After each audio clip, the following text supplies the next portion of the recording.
lot of new people don't know, and they keep asking what this channel is.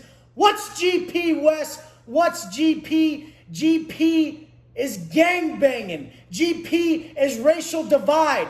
GP is the penitentiary in Cali, and it's called general population. Now, in my life, GP stands for greater purpose. Coming from that hell and bringing the best product, your highest potential, to the world. Because we tried everything else. We tried all that other shit. Everything that we thought life was about ended up to leave us empty and just filled with nothing but hate and negativity. So this is what works. Us living the golden rule out, being the best version of ourselves, loving the work. The work is the gift, and no more of this cheap ass sellout shit, that fake hard that I talk about all the time. When you walk into a general population yard in the CDC system, it's going to be, hey, what's up, Wood? Let me get your bedroll. Then they get your bedroll. What'd they call you? Where are you from out there? What'd they call you? Oh, what's up? Wes Watson from Dago. I always said my first and last name, and I never had a handle. For everybody out there, what do they call you in the pen? They call me Wes Watson in the pen. I made sure on reception, when I was doing my burpees, my mandatory routine in the house, because when you're in reception, you have to do a mandatory workout while you're in your cell on lockdown for 4 months. You have to yell out the door, hey, excuse me on the tier, Woodpile, this is Wes Watson, cell 243, sounding off for his mandatory daily routine. And then all the other Woods go, thank you, and you go, thank you. This is how it works. That's how you talk to your people. That's what we're not doing on lockdown right now. We're avoiding each other when we should be high-fiving walking down the street and sounding off to each other.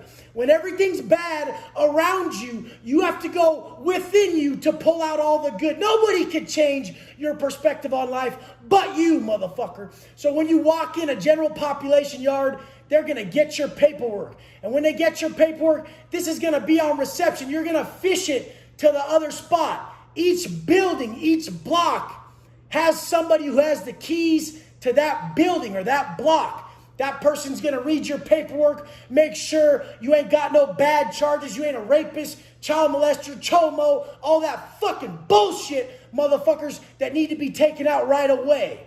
So they're going to check your paperwork, make sure you're good, do the background research on you, and if you're good, you're part of the wood pile. That's what they call it in there. If you're white, you're in a gang. You're in a gang. You're not going to be able to be like, hey, I'm just going to do my own thing. I'm not going to be part of this shit, da-da-da. Yeah, I've had people come in, and the cops try to set them up. The cops ask a youngster, hey, what race are you? Who do you roll with?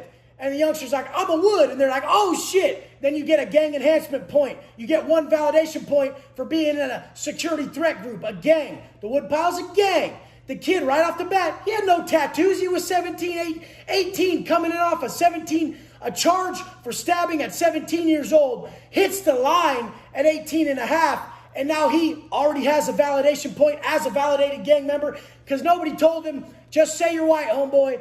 Just say you're Caucasian. Don't say you're a fucking Wood. But they know, and the cops know, and they want to suck you into the system more. They want your family to be the system. A lot of these dudes don't come out and program because guess what? They don't have a family out here. And in there, they got their gang, and their gang is their family, and they have to show them respect. This is why people stay in there. They know the system they're building. It's run off of politics. There's massive politics. If you're a white boy, you're going to work out every day. You're going to have a mandatory wake-up time. You're going to have a lot of mandatory things you have to do. You're going to only be able to eat with whites, Southsiders, or Paisas. You're only going to be able to work out with whites, Southsiders, Paisas. You're only going to be able to shower with whites, Southsiders, Paisas. The day room's split. White, Southsider, Paisa, black, other, Norteño on this side. That's how it works. Others are Pacific Islanders and Asians. So, I mean, this is how it works. It's racial divide and gangbanging, homie. That's what it is. That's what it is. 98% of the white guys in prison are not racist.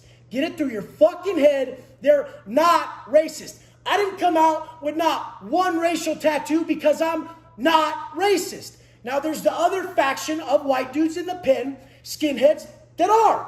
That's their fucking shit. Whatever. That's what they do. But they're not the same car, but all white people roll together. If something cracks off, skinheads, white boys, they're jumping together. We're all white. That's how it works. But there is different gangs, different sets, different breakdowns, different cars. My car is the Dago car, which is San Diego. SD, Dago. That's what we call it. We call it Dago because we took the IE out of it.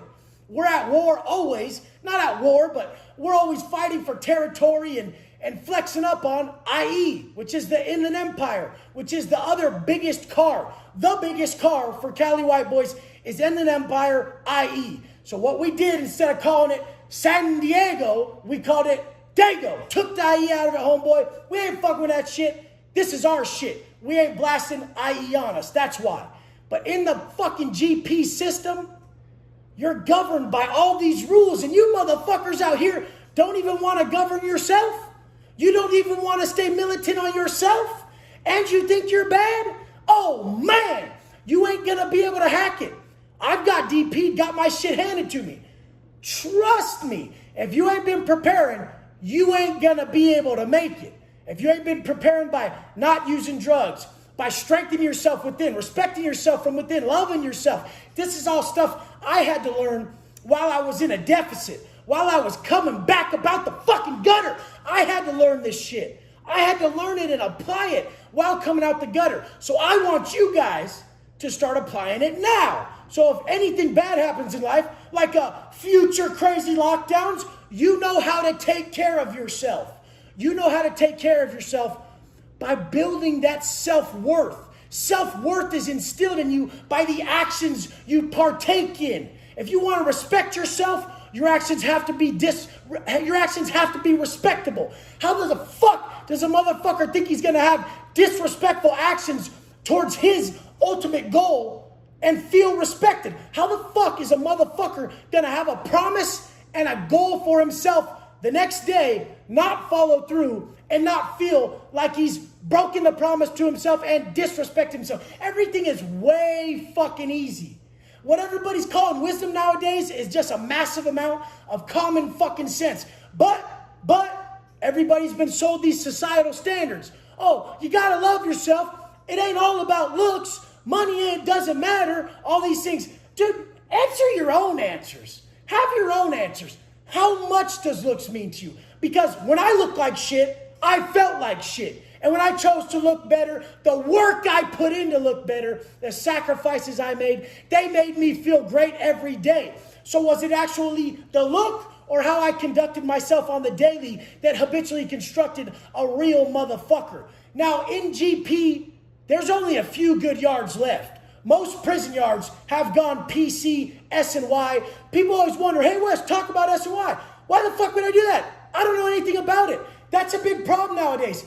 People talking about shit they don't know about, shit they never done. It's all hypothetical. If you never done it, motherfucker, I never done it, I don't know. That's where all the rapists go. That's where all the chomos go. That's where all the people who got drug debts and got removed from the yard, that's where all they go. That's where they go. Everybody who locks it up, meaning PC up, that's where they go. When a motherfucker can't take it on the GP no more, he hits that bitch bell and he's like, I'm PCing up. I'm locking it up. I'm done. I'm tapping out. And over there, supposedly, there's no rules. I don't fucking know. Never been, never will. That's it. Even if I went back now and my people didn't fucking like me, I would sit in the back by myself and refuse to lock it up. And trust me, I know plenty of motherfuckers who did that. Plenty. But we'll see, right? We'll see for all those people who want to watch a motherfucker fall. All the people who want to wait for someone to fall off their fucking pedestal. Motherfucker, there ain't no pedestal here. I create who I am every day. Ain't nobody gonna take that from me. I'm still gonna wake up and be me. I'm still gonna wake up and test myself. Does it look like I'm stopping, motherfucker? Does it look like I'm stopping? Motherfuckers hate on what they gave up on. If you're a fucking hater, just know it's because you're a bitch. Straight up. That's it. No man should ever have enough time to even do that shit. You hate on what you gave up on. Long story short, don't land in GP. It's full of politics, full of drama, full of dope fiends. And you know the problems that come with dope fiends. It's endless. They hate their life, so they're going to drag you down with them. Your perception of me is a reflection of you. And when you got a poor reflection of self, you see the world so shitty that you make the world around it, the world for everybody around you, straight up fucking miserable. You guys apply all this shit in these videos. Study these. I'm giving you everything that changed my life. Regardless of what a simple motherfucker thinks, know this. Enlightenment is increased suffering. When someone's enlightened, they have just increased their suffering. They took away the shroud. Now they know they can't just go get pleasure by buying it. Now they know they can't just go woof down pancakes without paying for it. They've taken away the facade. Now they gotta fucking own up to every action. They've been enlightened. They know that their thoughts are creating everything. They know that their actions are creating everything.